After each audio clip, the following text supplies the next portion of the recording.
मैं आज जो कहानी पढ़ने जा रही हूँ इसका नाम है मिलन। एक एक जैकेट को अपने ऊपर लगाकर देखते हुए प्रिया ने जैकेटों का ढेर लगा दिया था। सेल्समैन के माथे पर पसीने की बूंदें आने लगी। प्रिया ने फिर से रेड जैकेट उठाकर स्वयं पर लगाया तो काफी देर से उसे निहार रहा एक युवक ग्राहक बोल उठा, ये ठीक रहेगा आप पर?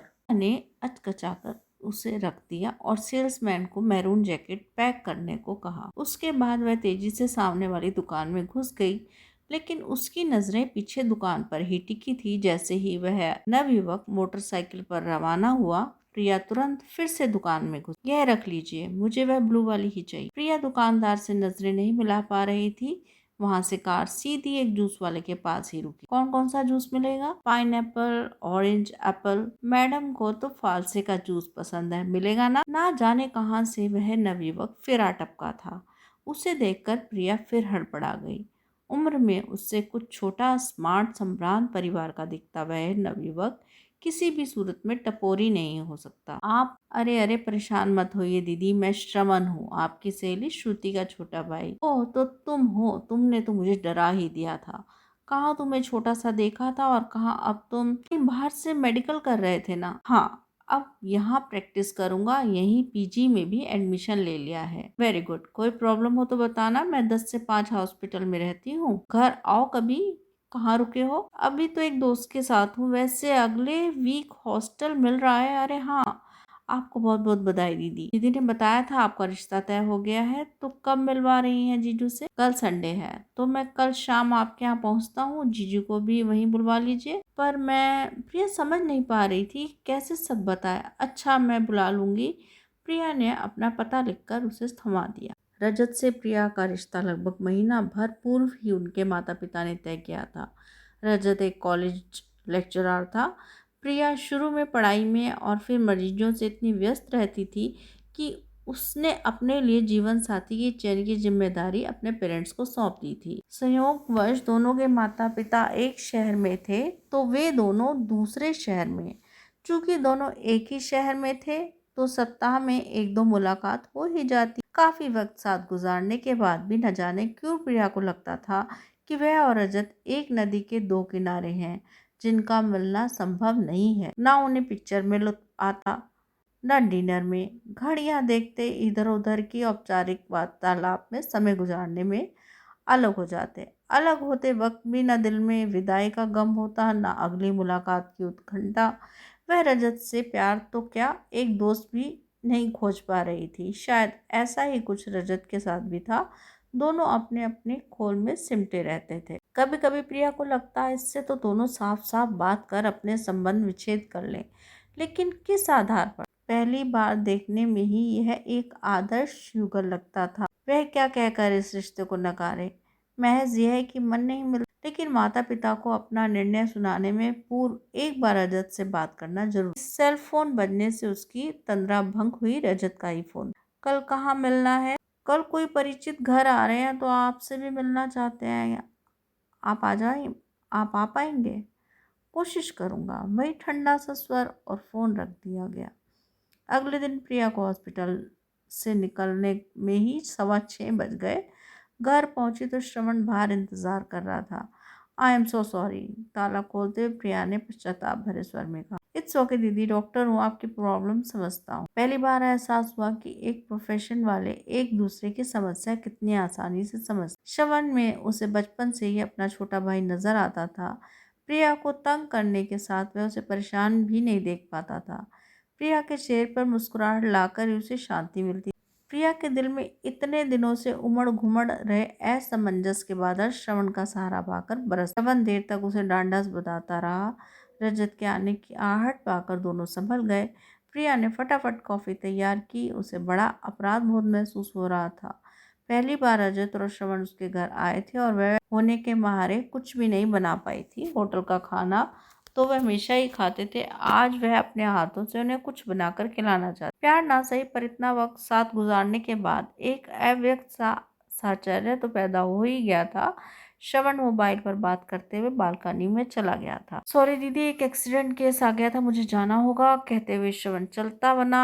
प्रिया चाहकर भी उसे नहीं रोक पाई। मुझे बहुत बुरा लग रहा है कि मैं कुछ भी नहीं बना पाई, अभी मैं बिरयानी तैयार कर लेती हूँ। प्रिया रसोई में घुसी तो रजत ने पीछे पीछे चला आया। यह सब्जियां काटने में उसकी मदद करने लगा। जिस तरह उसके हाथ चल रहे थे, लग रहा था उसे रसोई के कामों में काफी अभ्यास है। प्रिया ने जब यह बात कही तो वह मुस्कुरा दिया। अब अकेला रहता हूँ तो खाना खुद ही बनाता हूँ, वैसे भी रसोई में कुछ न कुछ प्रयोग करते रहना मेरी हॉबी है। ओह सच, यह तो मेरी भी हॉबी है। होटल आदि का खाना मुझे जरा भी पसंद नहीं है। पहले क्यों नहीं बताया? मैं इतने दिनों तक बेकार ही तुम्हें नए नए होटल में ले जाता रहा। आई एम सॉरी, मैं समझी थी शायद आपको इन महंगे होटलों में खाना पसंद होगा। वाह, क्या महक आ रही है बिरयानी से, मेरे तो पेट में चूहे कूदने लगे हैं। आप चलिए टेबल पर, मैं थोड़े पापड़ भून कर लाती हूँ। अरे, तुम्हें कैसे पता चला कि मुझे बिरयानी के संग पापड़ पसंद है? क्योंकि यह मेरी पसंद है, प्रिया ने हंसते हुए कहा। दोनों ने जमकर बिरयानी। वाह, आज जैसे खाने का मजा जिंदगी में पहले कभी नहीं आया। अरे, बाहर तो बहुत सुहाना मौसम हो रहा है, खिड़की से झांकते हुए रजत छेका। चलो टेरेस पर चलते हैं। प्रिया रजत का हाथ थामकर टेरेस पर चली गई। चांदनी आज ना तो उन्हें घड़ी देखनी पड़ रही थी और ना ही शब्द खोजने पड़ रहे थे। उस मधुर दिन के बाद में दोनों ने 3 दिन गुजार दिए। गुरुवार को प्रिया हॉस्पिटल से लौट रही थी तो एक अनजान कॉल आया। कोई सज्जन अपनी पत्नी की तबीयत बेहद खराब बताते हुए उससे घर देखने आने का आग्रह कर रहे थे। मैं घर नहीं जाती, प्रिया ने स्पष्ट शब्दों से इनकार के बावजूद उन सज्जन का अनुरोध जारी रहा। दर्द बहुत ज्यादा है, बारिश भी हो रही है, ऐसे में उसे कैसे लेकर आऊं? मेरा पता 4A11 सिविल लाइन्स है, प्लीज। सिविल लाइन्स अगले ही मोड़ पर थी। प्रिया एक पल झिझकी, पर फिर गाड़ी उधर मोड़ दी। काफी तलाश करने पर भी बताए गए पते का मकान नहीं मिला। बारिश बहुत। रजत भी तो यहीं कहीं रहता है, उसने तुरंत फोन लगाया। हाय प्रिया, तुमने मिस कर रहा था, तुमसे मिलने का बहुत मन कर रहा है, कब मिलोगी? अभी, मैं यहाँ सिविल लाइन्स के मोड़ पर हूँ, क्या तुम मुझे लेने आ सकते हो? हाँ, मैं बस अभी आया। प्रिया काफी भीग चुकी थी और लगातार चीखें आ रही थी। रजत ने उसे अपनी लुंगी और कुर्ता निकाल कर दिया। प्रिया चेंज करके आई, तब तक वह गर्म कॉफी तैयार कर चुका था। खुले गीले बालों में आती प्रिया को यह ठगा सा निहारता रह गया। प्रिया ने शर्मा कर नजर झुका ली। वैसे मन ही मन रजत को इस तरह ताकना उसे बेहद अच्छा लग रहा था। इतनी बारिश में यहाँ? प्रिया ने सारी बात बता दी। पता नहीं किसने मेरे साथ इतना भद्दा मजाक किया, वह परेशान उठी। जिसने भी किया है मैं तो उसे धन्यवाद ही दूंगा। रजत का मंतव्य समझ परेशानी में भी प्रिया की हंसी फूट पड़ी। प्रिया ने पास पड़ी नोटबुक उठा ली और पन्ने पलटने लगी। वो किसी कहानी की अधूरी पांडुलिपि थी। प्रिया पढ़ने लगी। बहुत रुचिकर कहानी आप लिखते भी हैं? ऐसे ही थोड़ा बहुत। इससे आगे क्या होगा? नायिका बीमारी से मर जाएगी। अभी अंत सोचा नहीं है। तुम इस बीमारी के कुछ लक्षण बता सकती हो? अभी इसे थोड़ा बढ़ाना है। अपनी रुचि के विषय पर वार्तालाप करते रजत उत्साहित हो उठा था। हाँ, क्यों नहीं, ऐसे मरीजों को तो मैं रोज देखती हूँ। प्रिया ने सारे लक्षण बता दिए।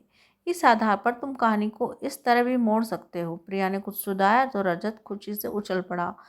वाह, you are a rare combination of beauty with brain. दोनों ने देर तक विचार विमर्श और कहानी का अंतिम रूप दिया।